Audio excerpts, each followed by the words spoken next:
It has officially been 1 week since I went to Knit City, Toronto, and in this video, I'm just gonna highlight some of my favorite booths and just talk about my overall experience. And yeah, it was my first time at a fiber event, and I was super excited because, I mean, that's just the dream, right? Like when you love knitting and crochet, like you just want to be in a place that's filled with people that love the same thing that you do. So Knit City was March 28th and 29th. It was a weekend event, and me and my friend went on the Sunday. And I'm actually very happy that we went on the Sunday, number one, because the tickets were about $10 cheaper, and it was apparently a lot less busy. There were still a good amount of people there, but I was talking to a lot of the vendors and people that were there for both days, and they said that that Saturday was just crazy. And so I'm really happy that we chose to go on Sunday. I really didn't notice that any places were like running low on yarn. Like there was still so much to pick from. So I would definitely recommend going on a Sunday if that works for you. But yeah, so we went last Sunday. I'll insert a picture of my outfit. I just wore my Lakes pullover, and I wore some of my lace socks, but of course no one could really see those. And then I did bring my shawl to wear, but I didn't really end up wearing it because honestly, I don't really wear shawls and I was overwhelmed enough. So I didn't need another layer of something going on. But I honestly thought that that me wearing my Lakes pullover, I thought that everyone was gonna be wearing a Lakes pullover. I don't know. I feel like on the internet, you know, the Lakes pullover and other certain patterns are so popular and you see so many people making them, but then when you're actually out in the real world, you realize, okay, I actually don't even think I saw anyone wearing a Lakes pullover, but I got some compliments, which was really nice. It looked really good, so I'm happy I chose that. And yeah, so we got there, it started at 10, it went from 10 to 3. We got there at around 10:45, and yeah, you just walk in and you have to choose where to start.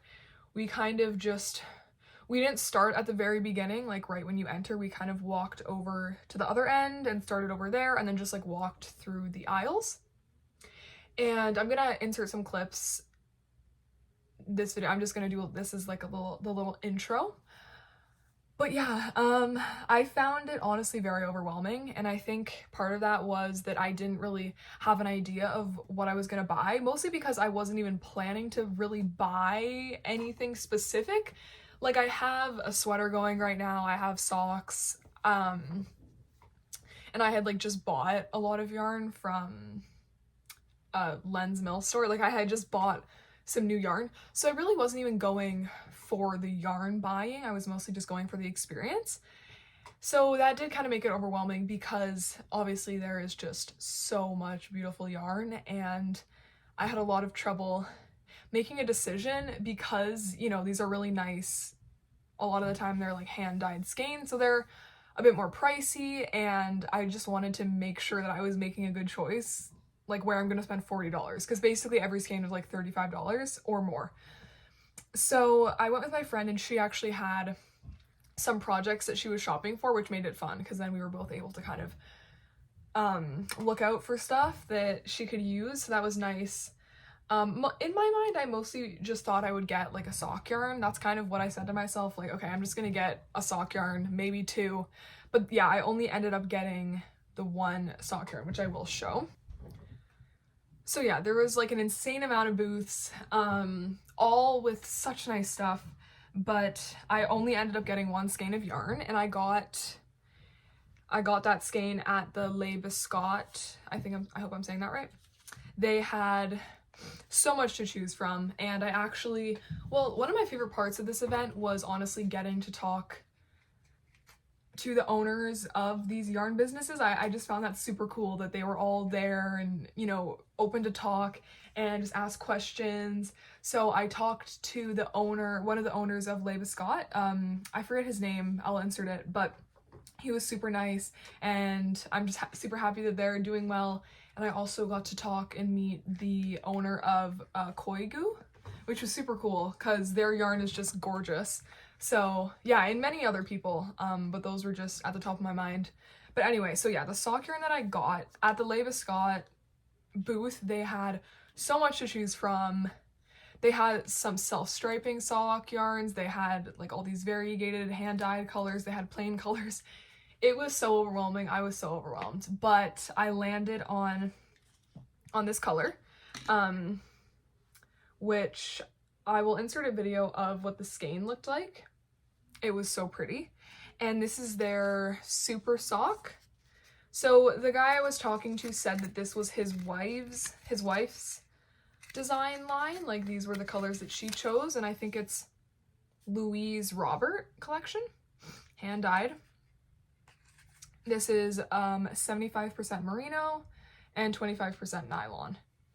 And the Toronto, I'm not sure if it was the Toronto Knitters Guild or the Canadian Knitters Guild, I think it was Toronto, but they actually had like a yarn winding station where you just made any donation to the Knitters Guild and then they would wind up your skein if you don't have a Swift at home, which I don't. So that was really nice because I don't have a Swift and I wanted to get this caked up. So that's how I got it caked up, and it actually ended up being in like 2 50-gram skeins. Like it was all together in 100 grams, but then I guess when they went to wind it up, it was 2 separate skeins. So yeah, that's all I got. Oh, I also got this little thing of stitch markers because, you know, I feel like when you start knitting, everyone gets those plastic little stitch markers, and I still have them, but honestly, like so many of them have just broken, and I feel like they break so easily. Like if you open and close them a few times, they're just gonna break. So I really wanted to get some of these guys. This was like $3, and so yeah, that is everything that I got. But yeah, no, it was such a good time. I think that's all I have to say in my intro, and then now we'll go through the clips and I'll do some voiceovers and hopefully put the names of these companies if I remember them. Honestly, yeah, I tried to get clips. I think I did get a good amount of clips of stuff that I really liked. But yeah, so let's go to Knit City again.